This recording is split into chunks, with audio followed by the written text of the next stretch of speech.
Good evening, YouTube. How are you doing? It is 8:11 p.m. Friday evening, and we're gonna build a robot. And its one job is to follow a line. That's it. But life isn't fair, and the engineering professors are evil. They said, hey, why not balance a tall cylinder on top of it with no glue, no tape, and no mercy? So to make that robot, the school provided this Arduino kit, and they included the Arduino Uno. They also provided not one, but two motors, two DC motors, battery pack, AA 12 batteries, which is around 12 volts, a breadboard, a motor driver, this one, and then they've also provided two IR sensors, one of this, and an LCD display. I don't know why they provided this, but they did. And we have a lot of cables. That's it. So we are planning to put the two motors in the front, because if you put them in the back, it's going to turn into a drunk shopping cart. No offense to shopping carts. Actually, full offense. Fix your wheels, Walmart. So, this weird spinny thing in the back, it's just vibes. Doesn't do anything useful except complain.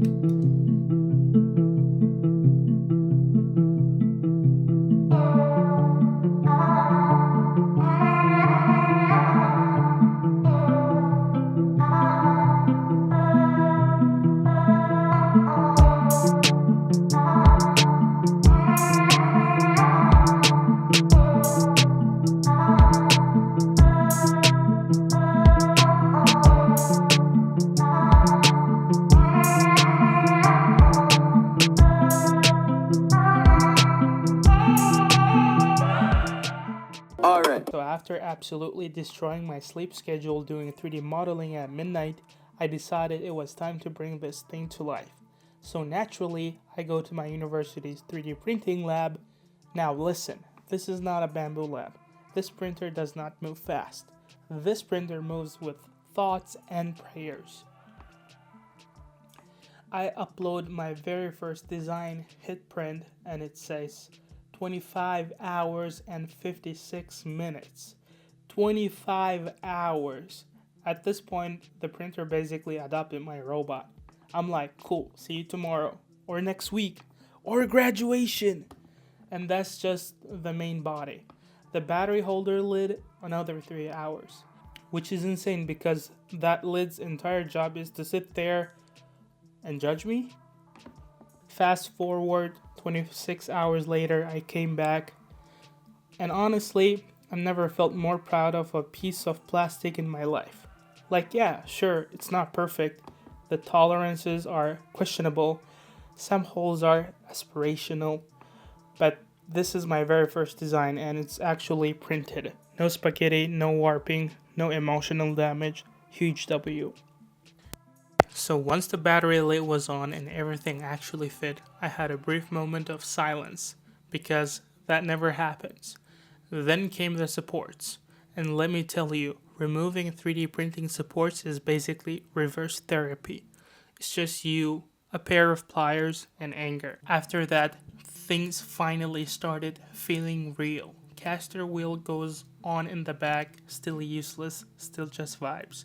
Motors installed, motor driver in, Arduino Uno sitting there like it's about to judge my code.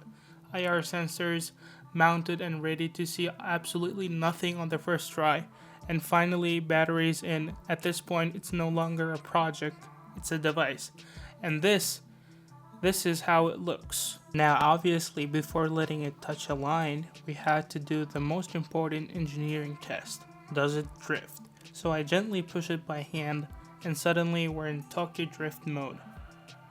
At this point, I wanted to play the Tokyo Drift song, but YouTube would absolutely come to my house and steal my monetization. So instead, imagine it in your head. Trust me, it goes hard. So I just made these IR sensor shields. The reason why I'm doing this is to block the sunlight and just focus on the line. But there's a problem with this one, and the problem is I cannot get connected, or the distance between two IR sensors. They're too big for a line, so I have to cut from this half and this half, which I just 3D printed another model.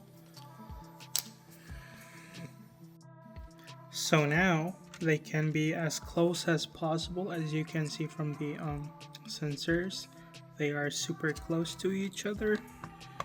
Yeah, and I can calibrate it. Depends on the width of the black tape that will be used to follow the line. But as you can see, these lines are for like adjusting how much gap I need between two sensors. And then yeah, and if I want them to be as close as possible, I can just do this. So after realizing the robot was basically being held together by hope, I went back to my garage for the next upgrade. Cue the midnight 3D modeling time-lapse. This time we're doing things properly. The new design has nuts embedded inside the 3D printed body, so I can actually bolt components down instead of just trusting friction and vibes. Yes, real hardware. We're leveling up. Now also, small update, the team unanimously agreed we're not waiting in line for slow university printers anymore. Because why wait 3 days for a print while I have a Bamboo Lab X1 Carbon at home that prints like it's late for something? So here's the cool part, I'm testing a trick where the printer prints up to a specific layer, pauses automatically, I drop a nut into the print, hit resume, and it just prints over it like nothing happened. And at this point, the printer is just cooperating with my bad ideas.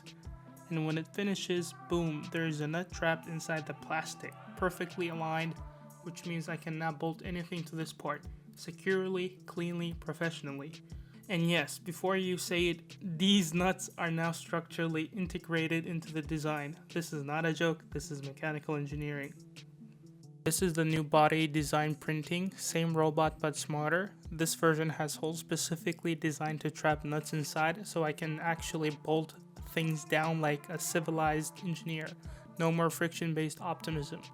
And yes, those are my nuts. These nuts are now permanently embedded into the structure. This is peak engineering. Printer pauses, nut goes in, printer resumes. Nut is now one with the robot, mechanical fusion. And this is the final result, clean, solid, everything lines up, the nuts are locked in, the threads are perfect, and now I can bolt components down without praying. This is what growth looks like. Alright, so this is the result of 8 hours and 26 minutes of printing. Total filament used 215 grams, which means this robot now weighs more than my GPA did that semester. After removing all that supports, again, because suffering is apparently part of the process. This is how the new body looks, clean, solid, and most importantly, the nuts are in and they are secure. No wobble, no flex. These nuts are doing structural work now. Next up, assembly. We bolt in the motor driver, mount the two motors, and lock the Arduino down properly with actual bolts. This caster wheel in the back, friction mounted, and somehow it's perfect. Then I realized something, I forgot to print the lid for this new design. So yeah, here's the lid. Printed separately, classic engineering moment. And this is almost the final version of the robot. Most components are in, everything fits, it looks clean, and then reality hits. Turns out the LCD and the buzzer aren't just decoration. We actually have to use them, which is unfortunate because I did not design mounts for those. So yeah, that's a future problem. And finally, this picture shows the load. The cylinder, that's the boss fight. this thing has to stay balanced, stay upright, and survive while the robot follows the line at speed. No glue, no mercy. Alright, so obviously I wasn't done because after assembling everything, I realized I messed up one last thing, the LCD and the buzzer. So yes, I designed another new body. This version has proper mounts for the 20x4 LCD display, an actual holder for the buzzer, and no excuses left. So we're back to the 3D printing again, print finishes, and then it's time for my favorite activity, removing supports. At this point, I've removed so many supports that I qualify as a structural engineer. Same pain, same tools, same regret, but eventually we're clean. And now it's my midnight setup. Everything assembled, everything mounted, motors, drivers, Arduino, IR sensors, LCD, buzzer, battery, these nuts still holding strong. This is the final form. No music, no talking, just me, a desk, and a robot that took way more hours than I am willing to admit. And at this moment, I'm not thinking, will it work? I'm thinking, if this doesn't work, I'm going to sleep anyway. Alright. So first, I uploaded a simple code just to print our names on the 20x4 LCD display. Boom, names appear. At this point, the robot is basically saying, yes, I know who I am. Normal people would stop here. I did not. Basically, I'm like, why is the name just sitting there? Why is it static? Is this a PDF? Is this a PowerPoint slide? No. So I write another code where the names start sliding from left to right. Slow, smooth, very dramatic. Now, the LCD is like, ladies and gentlemen, please welcome the engineers. Then we get to the motors, and suddenly my left motor just refuses to exist. Right motor vibing, left motor silent treatment. So I start troubleshooting like a responsible engineer. Multimeter out, check voltages, signals coming and going, motor driver looks fine, motor itself works, everything checks out, which is the worst possible outcome.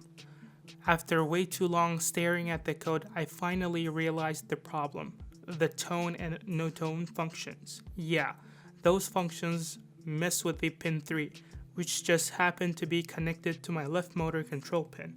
So every time the buzzer tried to beep, the Arduino was basically sabotaging my motor.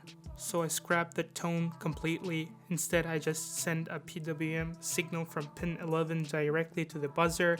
Simple, clean, no interruptions, and suddenly the left motor works. Amazing how the problem disappears when the Arduino stops betraying you. And if you're wondering why are you even using a buzzer, because the professor said when the IR sensors touch the black line, it has to beep. Alright, so this is the very first test of the robot. No load, no stress, just vibes. Look at it. Very slow, very elegant, very demure. This thing is moving like it's on a runway, not a racetrack. Absolutely peaceful. At this point, I'm thinking, oh wow, maybe I'm actually good at this. Mistake. So then we put the load on, and yeah, it immediately says no, like not even trying. The robot sees the cylinder and goes, that's your problem. So we move to another track because surely the issue is the environment, not my design. And I decided, okay, let's make it a little faster. Bad idea. Now watch the back of the robot. It's not driving anymore. It's vibrating. The rear end is shaking like it's auditioning for something it shouldn't be. At this point, the robot isn't following the line. It's doing a full body wobble. And that's a problem because when the robot shakes like that, the load is basically filing for divorce. There is a 0 chance that cylinder stays upright. So yeah, slow and elegant works. Fast and shaky, instant fail. Which means now I have to fix speed control stability. After testing this thing about 6-7 times, CDR presentation day finally arrived. At this point, I knew every screw personally. Our vehicle was supposed to travel in a straight line. During the testing, we initially noticed that it like go to the left and the right, like it would like do that, and like it would drift. And then the main problem came was from the wheel and axle misalignment, which caused uneven friction and made the vehicle pull in one direction instead of going straight. So like we thought it was cause like, oh, one wheel's going a little faster than the other, so it started like drifting. And then we try to like adjust that, and that really like wasn't the problem, because now one side would just go fast, one side would go too slow. So then we keep doing that like cha-cha slide, and we don't like that. We don't want that in a vehicle. So then like we turned it. Actually, what the issue was, it wasn't aligned properly. So like one wheel was like a little bit this way, one was a little bit this way, one was a little more forward, one was a little more back. So we had to realign all the wheels and adjust everything, make sure it's all centered, and that the weight wasn't too much on one side, so it wouldn't like do any of that stuff that we don't want it to do. You feel me? And also, this is also the video. After presentations, our TA tested all the robots, and the deal was simple. If your robot finishes the track with the load, you go to the finals. No second chances, no mercy. Mine, yeah, no. Without the load, beautiful. With the load, absolute twerk bot. Shaking, wobbling, rear end doing its own thing. The load has zero interest in staying upright.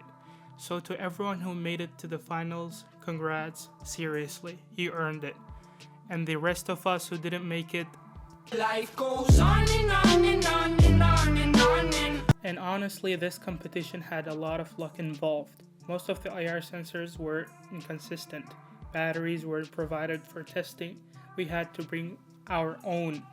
Rechargeable batteries? Absolutely not, because apparently last year someone tried to charge one and turned the lab into a fire hazard. So yeah, alkaline only, limited voltage, limited current, unlimited suffering. And now comes the saddest part, returning every single component we were given on day one. Arduino, motors, motor drivers, sensors, all going back, except one thing, the 3D printed parts.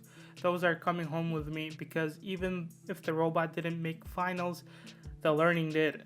This project taught me design, iteration, debugging under pressure, and how fast a robot can humble you. And honestly, I would still do it again. If you enjoyed this build, learned something, or just watched for the chaos, thanks for sticking around. More projects coming, more mistakes coming, and hopefully less twerking robots.